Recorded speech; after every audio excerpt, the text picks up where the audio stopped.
인간 최초의 도둑은 누구였을까요? 우리는 그 사람의 이름도, 얼굴도, 이유도 모릅니다.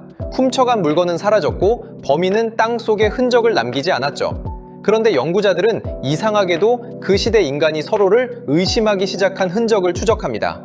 무엇을 봤을까요? 사라진 곡물이 아니라 저장고를 봤고, 사람의 발자국이 아니라 쥐의 흔적을 봤습니다. 범인의 얼굴이 아니라 집 안 깊숙이 숨겨진 식량을 봤습니다. 그리고 그 끝에서 하나의 사실을 마주하게 되죠. 도둑은 도시가 만든 존재가 아니었을지도 모릅니다. 어쩌면 인간이 먹을 것을 남기기 시작한 순간 이미 도둑의 조건은 만들어지고 있었을지도 몰라요. 많은 사람들은 도둑이 도시에서 나타났다고 생각합니다. 시장도 있고 돈도 있고 재산도 있으니까요. 도둑이 생기기에 딱 좋은 환경처럼 보입니다. 하지만 도시는 생각보다 최근 이야기예요. 그렇다면 도시가 없던 시절에는 어땠을까요? 인간은 정말 남의 것을 건드리지 않았을까요? 도둑보다 먼저 등장한 것이 있었죠. 바로 저장입니다. 수십만 년 동안 인간은 먹을 것을 발견하면 먹었습니다. 내일을 위해 남겨둘 이유도 남겨둘 기술도 거의 없었죠. 그런데 약 1만 년 전후부터 인간은 먹을 것을 남기기 시작합니다. 왜였을까요? 배고프니까요. 당연한 답처럼 들립니다. 그런데 그것만으로는 설명되지 않는 문제가 있습니다. 저장은 생각보다 위험한 행동이었거든요. 음식은 그냥 기다려주지 않습니다. 썩고 벌레가 생기고 곰팡이가 피고 잘못 먹으면 병이 생길 수도 있죠. 그런데도 인간은 저장을 포기하지 않았습니다. 요르단의 드라 유적에서는 약 1만 1000년 전 저장 시설이 발견됐습니다. 흥미로운 건 단순한 구덩이가 아니라는 점이에요. 연구자들은 공기가 통하고 습기를 줄일 수 있는 구조였을 가능성을 제시했습니다. 인간은 먹을 것을 찾는 것에서 멈추지 않았고 관리를 하기 시작했어요. 저장고의 가장 무서운 적은 늑대나 곰이 아닐 수도 있었습니다. 연구자들이 주목한 존재는 바로 쥐였습니다. 실제로 인간이 한 곳에 오래 머물기 시작하자 집쥐는 급격히 늘어나기 시작했습니다. 연구자들은 집쥐를 통해 인간의 생활 방식을 추적하기도 합니다. 쥐는 그냥 늘어나지 않거든요. 먹을 것이 있어야 늘어나고 남겨진 곡물이 있어야 늘어나고 사람이 계속 머물러야 늘어납니다. 집쥐가 많아졌다는 건 인간도 그곳에 오래 머물렀다는 뜻일 수 있죠. 한마디로 쥐는 인간 문명의 그림자 같은 존재였던 셈입니다. 어쩌면 최초의 저장고 도둑은 쥐였을지도 몰라요. 하지만 쥐는 벽을 밟고 들어오죠. 사실 더 무서운 존재는 따로 있었습니다. 문을 열고 들어올 수 있는 인간입니다. 진짜 도둑 이야기는 여기서 시작됩니다. 인간은 쥐를 막기 위해 저장고를 개선했죠. 하지만 시간이 지나면서 저장고 위치 자체가 달라지기 시작합니다. 터키에 있었던 약 9000년 전의 거대한 신석기 시대 정착지 차탈회위크 같은 곳에서는 식량 저장 공간이 집 안 깊숙한 곳에 들어가 있었던 흔적이 발견됩니다. 잠깐, 왜 공동 창고가 아니었을까요? 정확한 이유는 알 수 없습니다.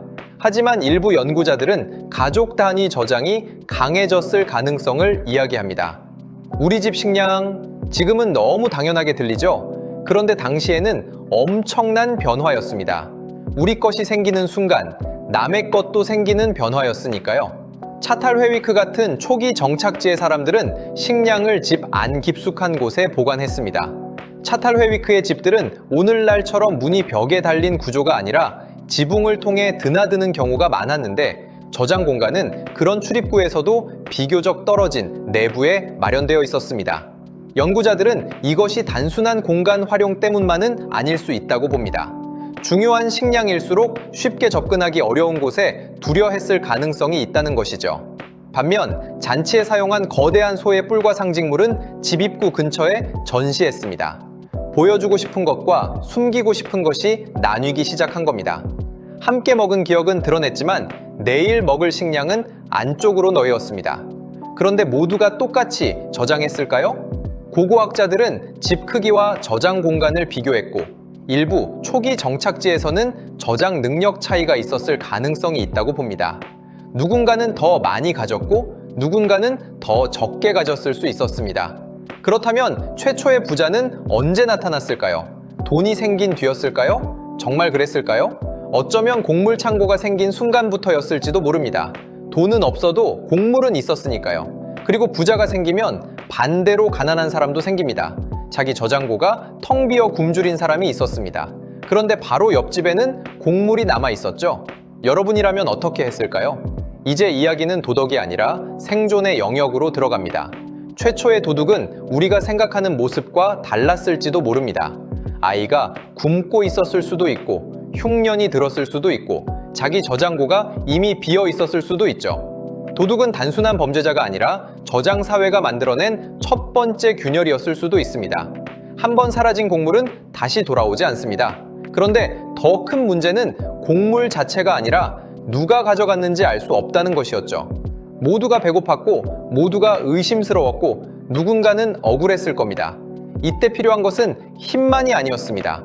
누가 먹을 자격이 있는지, 누가 더 가져갔는지, 누가 거짓말을 하는지, 누가 벌을 받아야 하는지를 판단할 사람이 필요해졌습니다. 권력은 어쩌면 바로 이런 장면에서 시작됐을지도 모릅니다. 권력은 처음부터 왕관을 쓰고 나타나지 않았을 가능성이 크며 아주 사소한 시작이었을지도 모릅니다. 저장고 옆에 오래 앉아있던 사람, 누가 언제 가져갔는지 기억하던 사람, 분배 순서를 정하던 사람, 다툼이 생겼을 때 어느 쪽 말이 맞는지 판단하던 사람 말입니다. 초기 사회에서 저장고는 단순한 창고가 아니었습니다. 그 안에는 곡물만 들어있던 게 아니에요. 내일 먹을 것, 아이를 살릴 것, 흉년을 버틸 것, 그리고 사람들 사이의 불신까지 함께 들어있었습니다. 그래서 저장고를 관리하는 사람은 단순히 물건을 지키는 사람이 아니었을 수 있습니다. 그는 시간을 관리했습니다. 오늘 먹을 양과 내일 남길 양을 가르고 누구에게 줄지, 누구에게 주지 않을지 결정했습니다. 그런 결정이 반복되면 사람들은 어느 순간 그 사람의 말을 기다리게 됩니다. 처음에는 부탁이었을지도 모릅니다. 얼마나 남았지? 누가 가져갔지? 오늘은 누가 먼저 먹지? 그런데 그 질문에 계속 답하는 사람이 생기면 그는 단순한 보관자가 아니라 판단자가 됩니다. 그리고 판단자가 생기면 따르는 사람과 불만을 품는 사람이 생깁니다. 이것이 권력의 무서운 점입니다. 권력은 어느 날 갑자기 하늘에서 떨어진 것이 아니라 사람들이 불안할 때 가장 먼저 손을 뻗은 곳에서 자라났을 가능성이 있습니다. 배고픔, 저장, 의심, 다툼, 분배. 이 모든 것이 쌓이면 누군가는 내가 정하겠다고 말할 수 있게 됩니다. 어쩌면 최초의 권력은 가장 힘센 사람에게서만 나온 것이 아니라 가장 많은 저장고를 관리하던 사람, 누가 가져갔는지 판단하던 사람, 나눌지 벌할지 결정하던 사람에게서 시작되었을 가능성도 있습니다. 인간은 쥐를 막기 위해 창고를 만들었지만 인간을 막기 위해서는 창고만으로는 부족했죠. 규칙과 감시가 필요했고 누군가의 판단도 필요했습니다. 그래서 이 이야기는 도둑의 이야기가 아닙니다. 인간이 언제부터 누군가 가져갈지도 모른다는 생각을 하게 되었는지에 대한 이야기입니다. 최초의 도둑이 실제로 누구였는지는 알 수 없습니다. 그 사람의 이름도 얼굴도 이유도 남아있지 않죠. 하지만 그가 남긴 흔적은 어쩌면 사라진 곡물이 아니었을지도 모릅니다. 인간의 머릿속에 남은 의심, 그 의심은 수천 년이 지난 지금도 살아있습니다. 우리는 문을 잠그고 비밀번호를 만들고 금고를 만들고 CCTV를 설치하죠. 어쩌면 이 모든 것은 아주 오래전 누군가 먹을 것을 남기기 시작했던 순간부터 시작된 이야기일지도 모릅니다. 인간은 먹을 것을 저장하면서 미래를 얻었습니다. 하지만 동시에 잃어버린 것도 있었습니다. 아무도 훔쳐가지 않을 거라는 믿음. 그 믿음이 흔들린 순간 인간은 단순히 먹고 사는 존재에서 서로를 감시하는 사회로 들어가기 시작했습니다.